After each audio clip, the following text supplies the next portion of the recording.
Okay, we're done. And we are both so full. Want to get dessert, but we are stuffed.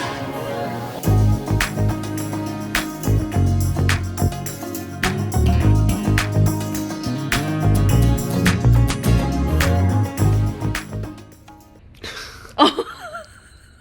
Oh my god. Okay. Hello. Hello. Yes. Another week.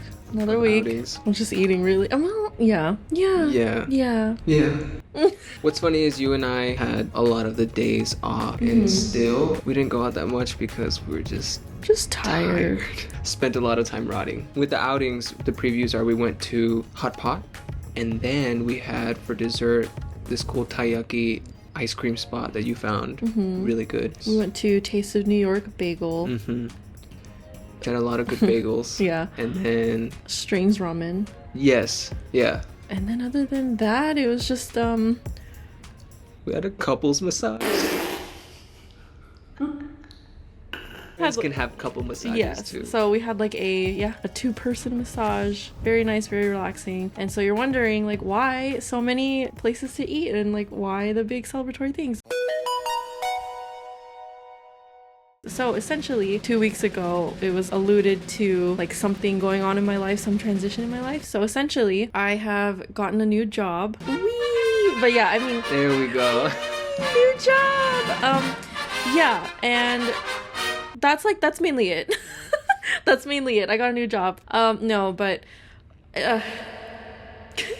the job that I left was never meant to be a long-term job, but I stayed way longer than I anticipated to. My journey during the pandemic was like coming to terms with the fact that I actually didn't really care to marry myself to a company and to their ideals. I already had a lot of just disillusioned ideas about this even before working at this company. I hit a really low point where essentially I just felt really worthless and felt like I deserved working there because there was a lot of moments where I felt very singled out. It's kind of the kind of culture where they try to come off like they're cool and that they're chill about things, but they actually really micromanage. It's just like good work isn't actually valued as much as just do what we tell you. It wasn't until 2024 that it felt very squeezing. Felt like all these little like domino pieces surrounding me were just all falling and I was being squeezed to my limit of what I could tolerate at this job. I tolerated a lot and I think I tolerated things for too long. I think the reason why I stayed way longer than I thought I would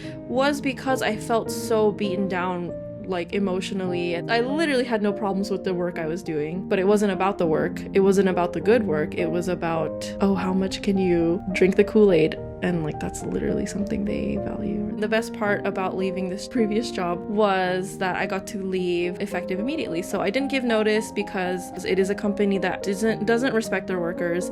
They had no integrity to tell us the truth about anything. And I know I'm not the only one. Up until the last 2 days before I actually gave my immediate notice, I was still mulling it over. I genuinely don't take these things very lightly. And even though I was completely fed up, there is still a part of me that was like, I don't want my leaving to negatively impact my peers who have to kind of take on the work. But luckily I was able to talk to some of them and they completely understood. Yeah, so I finally did that and it felt really good. I'm really happy that I have that kind of experience under my belt now to leave a job with no notice and, you know, be fine on the other side of it. And again, this is not advice. It's more just like consolation if someone else is considering or going through this. Really, it's also just me sharing and like letting it off my chest and honestly documenting it for myself for years to come. Exactly. But again, this is not advice.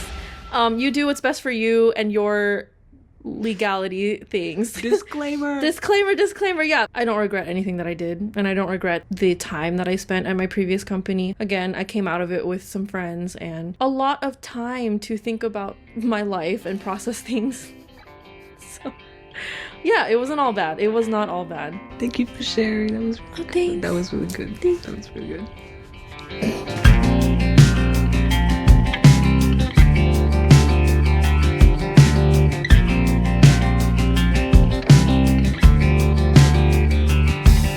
Our first outing, which is Hot Pot, a celebration on the day that you resigned. Yeah. Yeah, literally I resigned and then we just like went to dinner for Hot Pot. Yeah. Went to Hot Pot for dinner.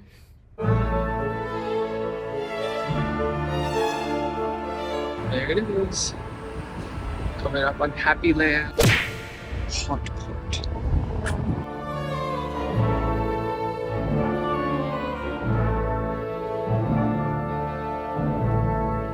It's so funny because there's currently 2 Happy Lamb locations in Chicago, one in Chinatown and then one up in Lincoln Park. We, by a landslide, prefer the one in Lincoln Park because it's brighter, bigger, and the most important thing is that it's not loud, because the one in Chinatown, like, they literally play dubstep at completely full blast in a packed restaurant. Highly recommend this Happy Lamb if you're gonna go to Happy Lamb. Yeah, it just feels very peaceful eating there. Yeah. Made it.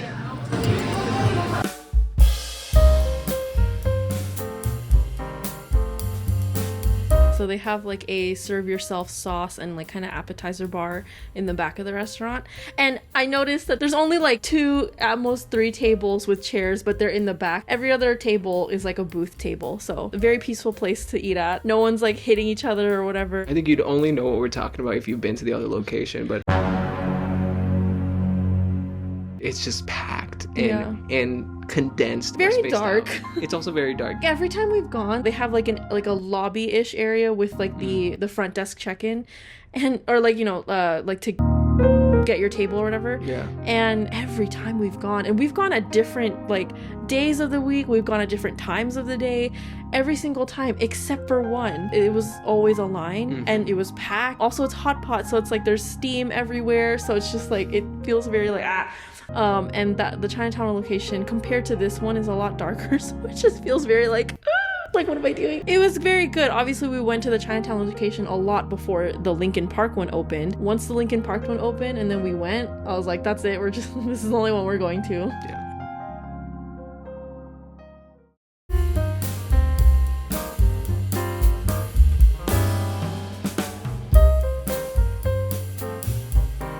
I was hoping you'd notice, but you didn't. Oh my, whatever. This is an accurate picture of me. I think you were looking at the TV, as men always do. I think I was either looking at the TV or one of the oh my god, there was like a projector. Oh, yeah. With some Chinese lettering, but a lot of times you're gonna find me staring off into space too. I kind of zone out.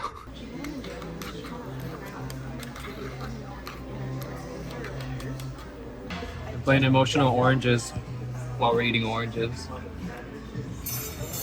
An Emotional Oranges song was playing as we were about to eat the oranges. It was so cute. Synchronicity. So cute. Also, I've been really into fruit lately.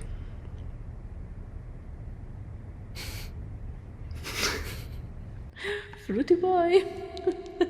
I normally don't eat their oranges, but I saw them. I was surprised. Yeah, you came back and I was like, you don't eat the oranges here. Like, they're good. They're big, but...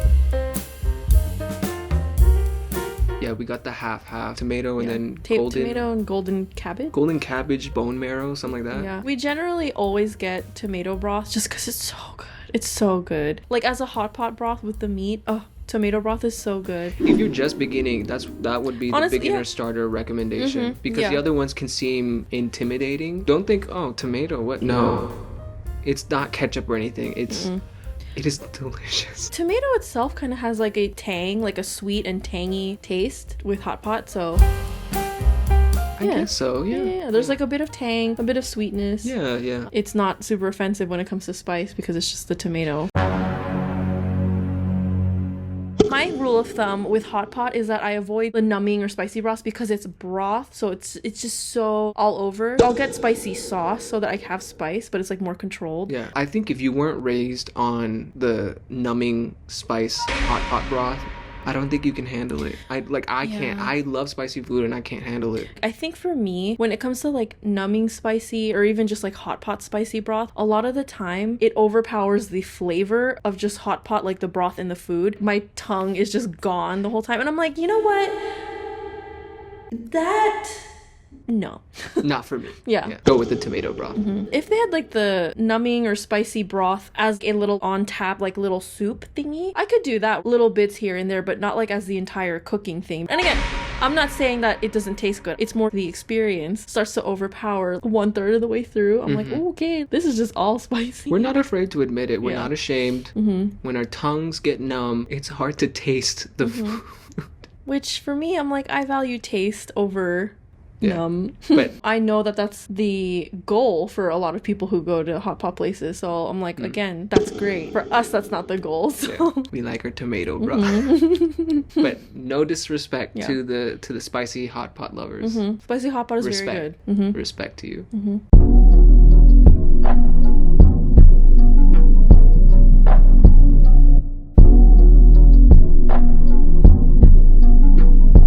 So this is beef, this is also beef, and that's lamb. This is shrimp paste, got some croutons, some lamb wontons, lobster balls, and quail eggs, our favorite. Some chicken, and then our veggies, and some noodles. Tomato broth, and then we got golden cabbage. Cabbage marrow broth, yeah. So usually what we like to do is we like to kind of get a little bit of the broth to just sip on first. I love treating broth like tea almost, like just kind of being able to sip on it beforehand. I do that whenever I cook sinigang. I'll get the sabaw, so broth.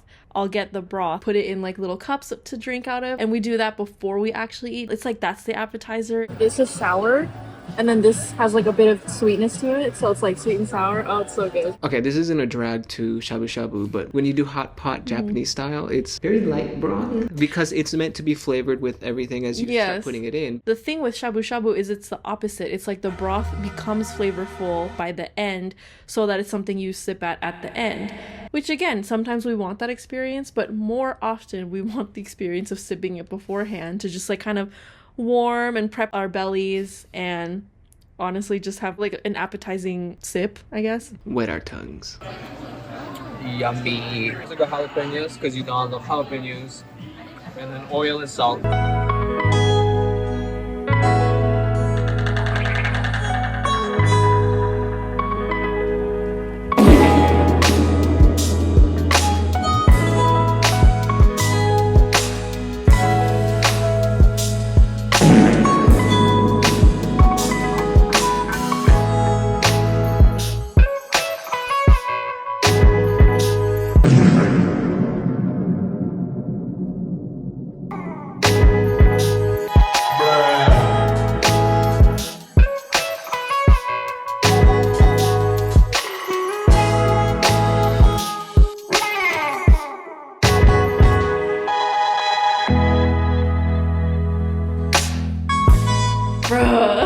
You took forever to cut that thing. And then I had to go back in on the plate and scoop up the last remaining bit because you left so much remaining that it became another little ball in itself. You know what? Maybe you should be on duty for shrimp paste. I should.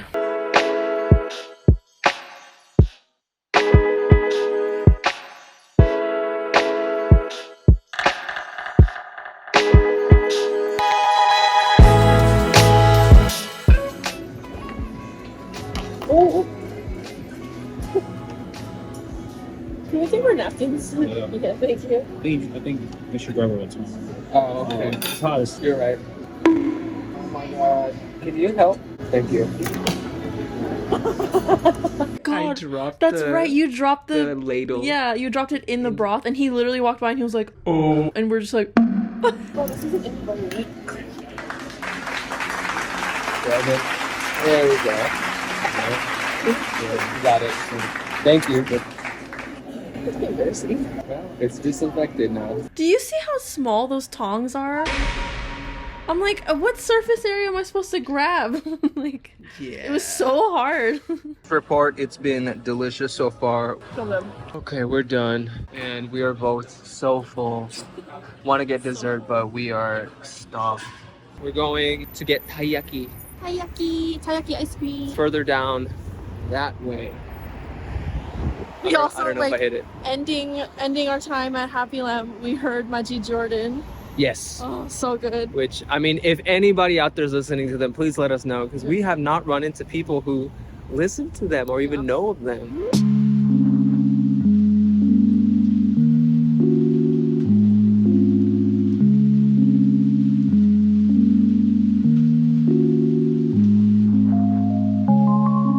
This place was so good. I really want to go back. I want more of this ice cream, more of the smoothies, more of the taiyaki. I liked the little traditional ones where it was just the cream inside. Yeah. And they got multiple filling options.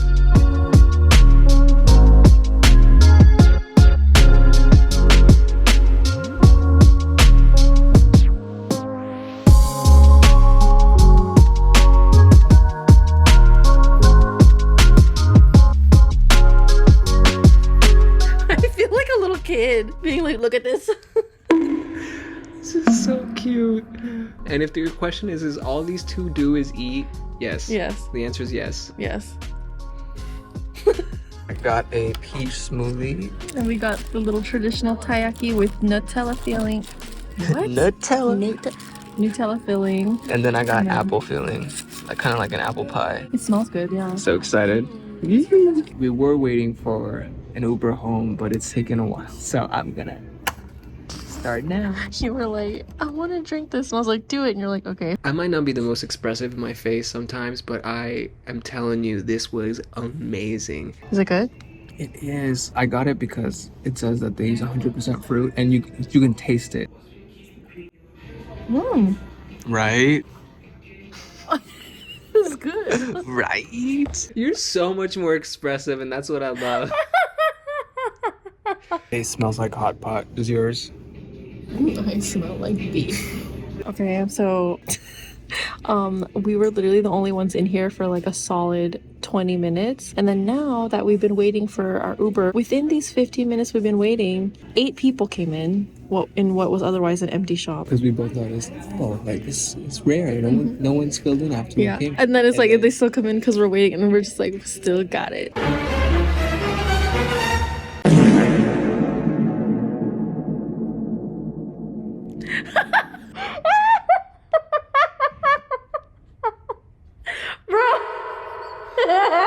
Bruh, okay, that was the stinkiest Uber we've ever been in. I've ever been in all the years I've ever used Uber and Lyft and any other type of rideshare. Did someone poop in this car?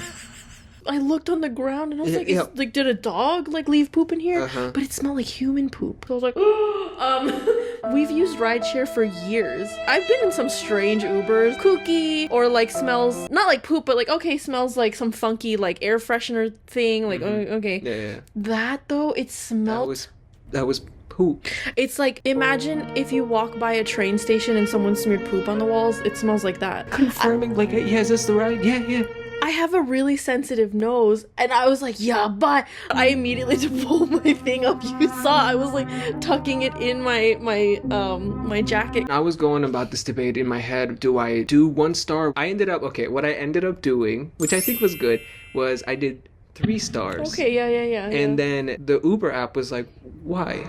And smelly car was an option. So I put smelly car. Hopefully it's constructed. I'm not saying the driver was bad. It was just... The ride was fine. Like, safety, fine. Because it was just, we got It was home. fine. And the driver wasn't mean or anything. It was just... I don't know if he knew. It smelled offensively like poop.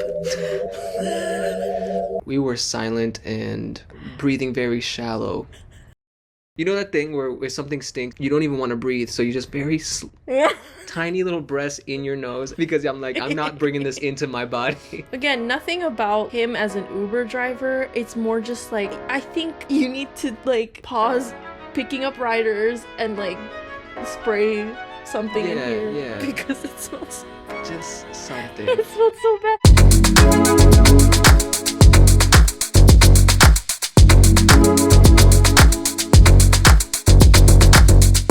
Okay, so the next day... This was a shop that you found one day, and so this is like a returning visit.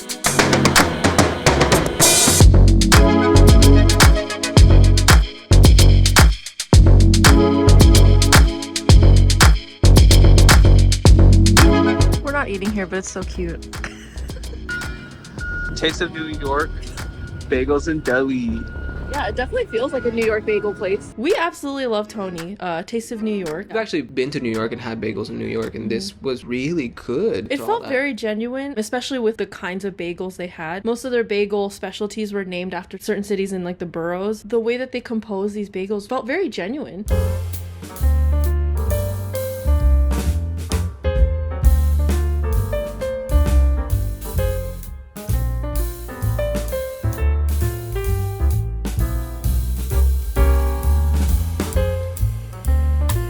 I love that sign, made in New York, baked in Chicago. So cute. It's not a Russ and Daughters, but it is, I feel like, the closest thing to an actual New York City bagel that you can get in Chicago, like within the Chicago limits. I think you probably had more experience with bagels than I have. But what I'll say is this place is so good. It's so good. So good. So good. Some of their menu items, like we've tried, the New Yorker is the one that has the salmon lox.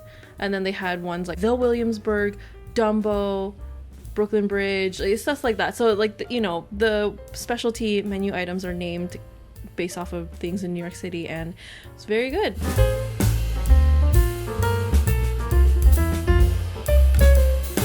We went as far as asking the guy himself, those bagels up there, are those real bagels? And he's like, yeah. And we're like, oh. I was like, do they mold or anything? Yeah, according to him, there's some process that they go through. They're sprayed with something. He was a little shifty about answering that, but we were just like... Yeah, like, the way he answered, I was like, are you just telling me this just to tell it? But y'all definitely have moldy bagels up there. Well, yeah, because once he said, yes, they're real, I looked a lot closer, because I was like, are some of those moldy? Alright, so we're going to get the Williamsburg and the New Yorker. Alright. So this one is... I'm so dainty. Why do I even the way my fingers... I am so dainty. Oh my god. Every time I'm watching back myself, I'm like, wow, that's how I move. Yeah, This it is how I is. move. Yeah, it is.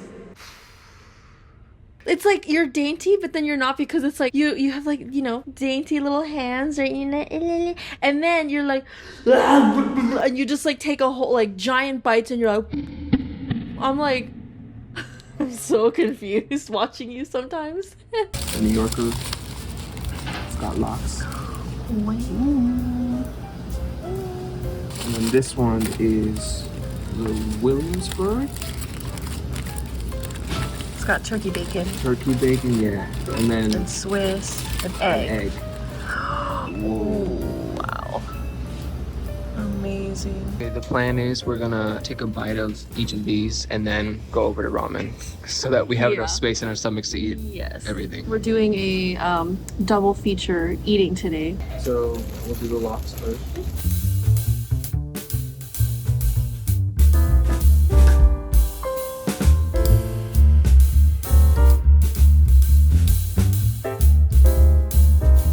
Cannot be stated enough. 10 out of 10 bagels. 10 out of 10 place. Like, Very good. Yeah. and they're on Uber Eats, so. They are Uber Eats. Why do we know that? Because we ordered from them.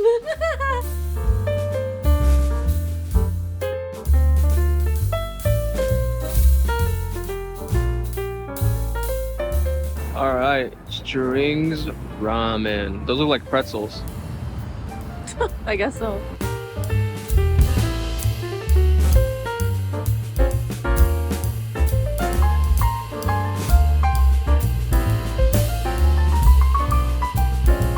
I was thinking this was gonna be like a house cider or something, but like Yeah, 'cause when she came out with the cans, I was like, oh. I'm happy you said that because that's how I felt. That's how I felt the second she put them down. I was like, oh. So knowing that you felt that too, and just watching us like power through it anyways. Because we didn't say anything to each other. No. I was just like, okay. Gume cider. This is yuzu cider. Bye-bye.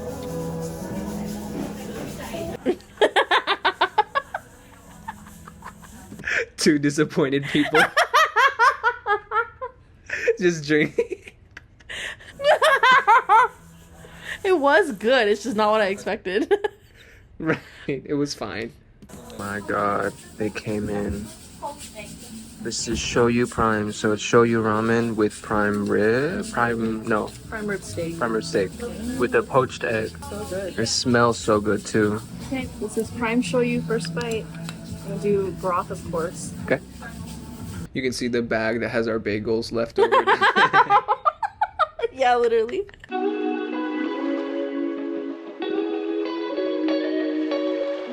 That's definitely shoyu. I love it. It's like, it's got like a sweet, savory taste to it. It's like you're very dainty and I'm very peculiar. Yeah, cause see, I only wanted a little bit of the piece. They're technically bite-sized. It's just for me. I'm so peculiar that I'm like, no, if they were just all halved, then it's bite-sized for me. Particular. Oh, particular. Particular. That's how I would say you are. Particular, yes, Yeah. actually. I'm also peculiar. That's true. Yeah, but particular, yes. The noodles are nice and soft and chewy. And then this is tender to bite into, so very good flavor. Like, I love the broth, it's really good.